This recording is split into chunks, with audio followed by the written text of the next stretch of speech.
Bir daha kardeş. Buyur bir daha.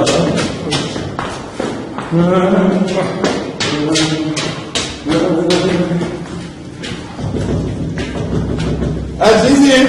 Ay hayatım gel. Al sen alıp bizi bir de apar boşalt gel. Ne var ki? Adam hemen. Bir çöreğim sonra. Bizi bir at geldi yemek pişir. Balık pişirmiş yemek sana. Ne var? Gelinde de kanyak alırsın. Allah'ım koyuyor. Allah'ım.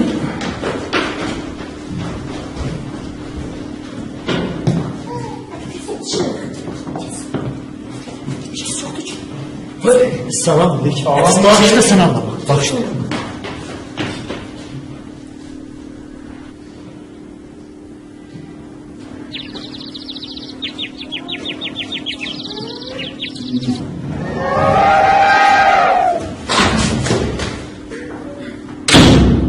Tamam olsun.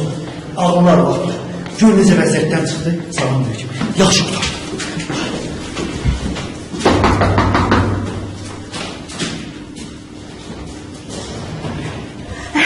Əzizim, ne yaxşı gəlib çıxdın. Ayaqqabıları çıxartmamış, içeri girməmiş, apar zibili at. Yaxşı da yatmışdım. Ne? Zibili at. Zibil.